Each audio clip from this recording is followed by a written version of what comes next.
Good day sa lahat. Ang ating usapin ngayon ay part of the 5 pillars of the Philippine criminal justice system. Ang unang video ko about the Philippine criminal justice system, I briefly explained the justice system as well as the present backdraft, taking into consideration the political circus that is happening in the Philippines. Okay, today, briefly, I will explain to you the different courts sa ating bansa. Ang pinaka-highest court is the Philippine Supreme Court. Ang Philippine Supreme Court ay composed of 1 Chief Justice and 14 associate justices. Lahat po sila ay appointed by the President of the Republic of the Philippines. Sino po ba ang ma-appoint dito? Kailangan 40 years old above at may minimum of 15 years sa practice sa pagka-abogado. At they will serve until they reach the mandatory age of 70 years old. Ulitin ko, the highest court sa ating bansa ay ang Supreme Court.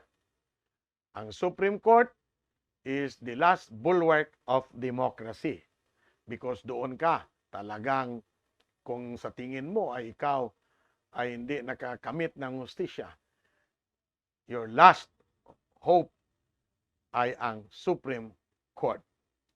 Ulitin ko, ang composition, isang Chief Justice at 14 Associate Justices. Minsan, makarinig kayo na this is a decision of the Supreme Court in bank or e-division.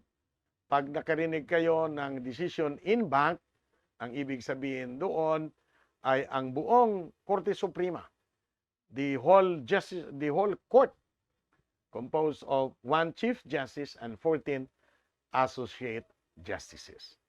Iyon ang highest court of the land is the Supreme Court at ang powers nito ay vested under the 1987 Constitution, makikita sa Artikulo 8, Article 8. The Supreme Court, sa sinabi ko, mayroong division or in bank. Ang Supreme Court has 3 divisions composed of 5 members. Pag narinig kasi ninyo na this is a decision by the division, yon ang ibig sabihin, yung isang division na 5 ang mga justices ang kasama doon. So, sa Supreme Court, may 3 division. At next to the Supreme Court, or lower court, no, is the Court of Appeals. Ang Court of Appeals ay may mga presiding justices at 68 associate justices. At ang Court of Appeals ay may 23 divisions of 3 justices. So, pag marinig mo isang division ng Court of Appeals, 3 po ang membro niyan. At 23 divisions ang Court of Appeals. So, please remember that the Court of Appeals ay marami ang kanilang divisions na iba-ibang areas. In the headquarters of our review center in Cagayan de Oro, may Court of Appeals dito. So part ito sa 23 divisions under the Court of Appeals. Okay, so take note that ang highest court is the Supreme Court. Pero paano ka mapunta ng Supreme Court? 'Di ba? Kasi hindi man palaging diretso ka ng Supreme Court. So usually, ang sinasabi nilang first level courts ay ang Metropolitan Trial Courts, Municipal Trial Courts in cities, Municipal Trial Courts, and Municipal Circuit Trial Courts. Yun po ay ang mga tinatawag natin na first level ng courts, no? Kasi doon mag-umpisa. May mga kaso na hindi pwedeng ma-file sa mga courts that I have mentioned. Kailangan i-file doon because it is by jurisdiction vested by law that it should be filed before this particular court. For example, the regional trial courts or dati court of first instance. So kung titingnan nyo, ang ating Philippine courts, di ba? Una, kung mga maliliit na kaso, kasong less serious physical injuries. So, municipal trial courts or municipal circuit trial courts. Depende kung saan ang jurisdiction. Pag ikaw ay agrabyado, hindi ka satisfied sa ruling ng Metropolitan Trial Courts, Municipal Trial Courts in cities, Municipal Circuit Trial Courts, or Municipal Trial Courts. Ulitin ko, MTC, MTCC, MCTC, or MTC.